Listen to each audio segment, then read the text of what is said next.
Good evening and welcome. I'm Sheila Balgobin and I am the Dream Decipherer, and I help you to crack the code of your sleep and dreams so you can sleep sound and dream deep. As the bank holiday is nearly over and children will be heading back to school in a few days, I thought it would be interesting to look at sleep in relation to children and their school performance.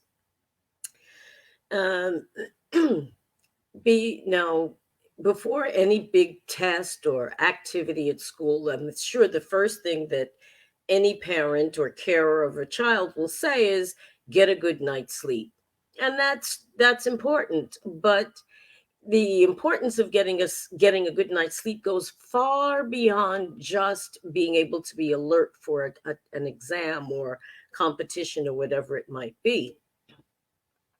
Having sufficient amount of sleep is actually a key, which is underestimated as a protective factor for children and young people, adolescents. Sleep helps their brains and bodies to regenerate. Information is processed and memories formed. The immune system is given a boost and it repairs itself during the night. Um, Proper sleep helps prevent obesity and beat stress, and also helps with concentration and learning and behavior.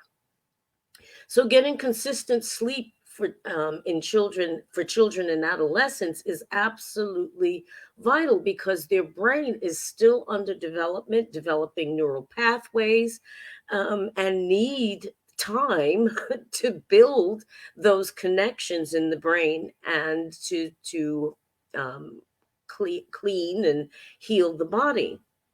So, when there isn't a sufficient amount of sleep, children and adolescents will have problems with attention, with memory, and problem solving. So, imagine sitting in a math class and you can't think to solve even a simple problem because you're too tired.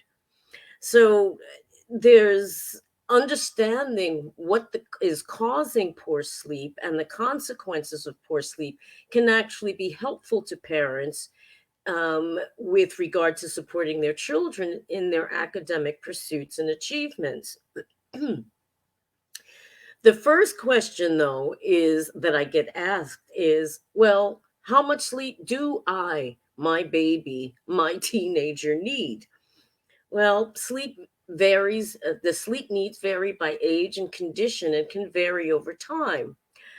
But having said that, the according to the National Sleep Foundation in the U.S., for school-age children between 6 and 12 years, 9 to 11 hours of sleep per day is recommended, and for teenagers, the recommended amount is 8 to 10 hours per day. But I've met some teenagers that could happily sleep 12 hours and not blink an eye. So again, it varies according to person.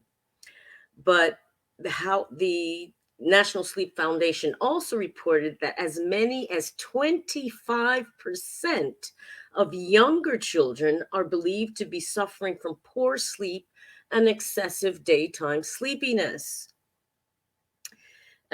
Sleeping problems are even more prevalent in adolescence, and you can imagine some of the reasons why. The US Centers for Disease Control data indicates that over 50%, 7% of middle school students and 72% of high school students reported sleeping less than what was recommended based on their age. Even more telling is the fact that some 23.8% of adolescents may actually be diagnosed or suffering with insomnia because their symptoms are just that severe. So what exactly is going on with our teenagers that's causing all of this sleep deprivation? Well, the first thing you have to look at is biology. The body clock, our internal rhythm, actually changes during adolescence.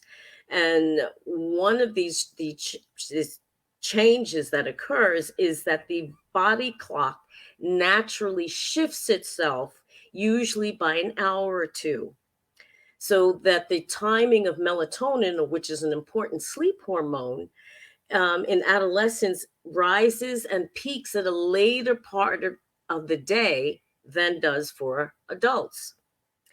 So, what essentially this means is that young people in their teenage years feel sleepy later in the evening and are less awake in the mornings as compared to their parents.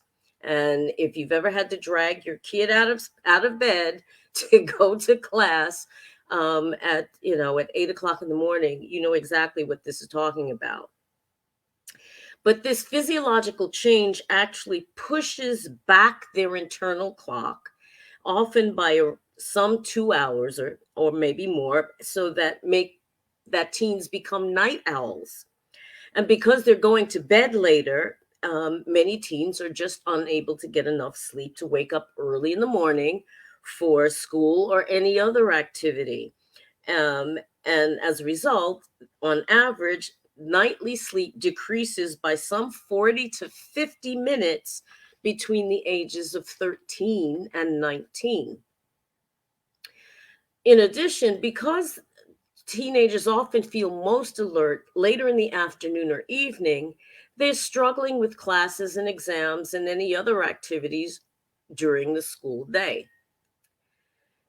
There's also increasing evidence that adequate sleep is one of the key contributors to adolescent well-being, and that insufficient sleep and or poor quality sleep may be both the cause and the effect of health problems in young people. Sleep deprivation in adolescence has been linked to increased psychological and psychosocial problems, poor school performance, increased risk taking behavior, excess food intake, poor diet, and obesity. And the overuse and particularly late evening use of smartphones, tablets, and computers has also been linked to sleep disturbances in this age group. Again, because that blue light and is disturbs the production of melatonin and serotonin, which are important sleep hormones and which can only be produced at the deeper levels of sleep. So, having said all of that, what exactly does poor sleep do to impact school performance? Now, it's widely accepted by sleep experts that the lack of sleep reduces our cognitive abilities, our abilities to think clearly and make conclusions and decisions, and that fact can harm school performance in children and teens. However, having said that, the majority of the research about sleep deprivation has been performed on adults, though it's believed that these many of the same effects are believed to occur in younger people. But younger people have a different physiology, they have different needs in terms of nutrition and other things. So what necessarily is applicable for an adult will not necessarily be true for a younger person, a teenager or a child. Although fewer studies have been conducted with regard to the lack of sleep in children, existing evidence does indicate that poor sleep does harm academic achievement in several ways. A direct impact of that sleep uh, has on school performance is through mental function. Some known problems that are affected and associated with the lack of sleep include decreased attention, impaired memory, a slower processing of information. So those snap quizzes are a nightmare. Can't remember because it's the brain's just working too slowly. Worsened sequential thinking. In other words, going from task A to task B to task C, or some kind of complicated computation, which involving several steps just becomes impossible. And reduced creativity, simply cannot, don't have the energy to think out of the box and come up with something new or different. Sleep deprivation can also detract from school performance because of the effects on the teenagers' moods and behavior. Things such as excessive daytime sleepiness, which may be considered rude behavior or antisocial behavior in class. They falling asleep at their desk or during their, an exam. Aggression, getting into fights for because they're hypersensitive and take offense at everything. Hyperactivity, can't sit still, can't stop talking, can't stop fiddling with things. Poor decision making, instead of hitting the books, maybe they're, out in the schoolyard doing something they shouldn't be doing. Irritability and moodiness. I mean, teenagers are notorious for being moody because of the hormone changes going on, but this is extreme irritability and moodiness, leading to probably aggression and depression and anxiety. This is teenage years can be a very vulnerable time for adolescents, and depression and anxiety become major problems because they don't have yet the coping skills to be able to ride things out. So, academic achievement can also be dragged down by missing school days. Sleeping problems have been tied to increased absenteeism or lateness in school. The behavioral factors may contribute to missed school time as well, like children being excluded.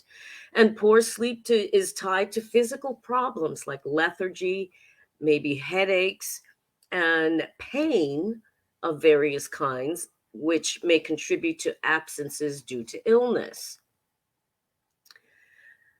Well, now let's take a look at just a few of what may be possible causes of childhood and adolescent sleep deprivation before looking at wrapping up and looking at how parents can help their children to get the needed sleep they to perform better in school. So, some of the common causes of childhood and adolescent sleep deprivation include inconsistent sleep schedules, going to bed whenever they get tired or fall asleep with their mobiles in their hands. Lack of priority given to sleep. I mean, children really are a case of monkey see, monkey do. And if they see their parents kind of not keeping to any particular rule book with regard to sleep, they're going to pick up on that and do the same. The excessive use of electronic device. Let me repeat that. The excessive use of electronic devices is a major cause of adolescents and even children not getting sufficient sleep, playing games all night, talking to their friends all night, doing whatever it is they're doing instead of sleeping. And that blue light and constant pinging is going to prevent the production of serotonin and melatonin, which are only generated during the deepest levels of sleep and need time to do so. And the constant pinging will keep them grabbing for the phone instead of trying to get to sleep. Sleep disorders. I mean, it could be restless leg syndrome, sleep apnea. There may be a physical reason why they're not able to sleep well, or not sleep at all. And that's something that maybe needs to be checked out with the doctor. And there are other health conditions that may, or medications that may be impacting on the child's or adolescent's ability to sleep. But finally, how can parents help their children get better sleep so that the kids are performing to their best of their ability at school? The first thing is for families to make sleep actually a priority. Parents should think about creating a daily schedule that accounts for school start times and other activities and budgets time for sleep. I mean, if you don't make time to sleep, you won't sleep. It really is true. Having a consistent sleep schedule reinforces not only the importance of sleep and supports steady sleep habits, but you're training the brain to actually start to wind down. It's like, okay, when this person does this, that, or the other, I know it's time for me to calm down and get ready to actually go to sleep. So you're training the brain and developing that neural pathway so that the child or adolescent will know that at this time it's time to sleep. And it's there have even been studies that have shown that parents who set bedtimes for their children actually do seem to perform better in school. So, following a set routine, even for older children, can be actually important. One of the things that can be included in that is for everyone, adults and children alike, to put away their electronic devices, preferably in another room where they're not sleeping, for the night, at least an hour before bed, to give the body and brain time to detox a little bit from all of that blue light. So, and to perhaps develop in conjunction with the child a pleasant routine that they can go through in preparation for bed. So again, train the brain to be able to relax and start to ratchet things down in preparation for sleep. There you have it. I hope that's helpful for all of you parents who have children going back to school in a few days. Thank you so much for watching and listening. Have a great start to the week, and I'll see you again soon. Take care. Bye bye.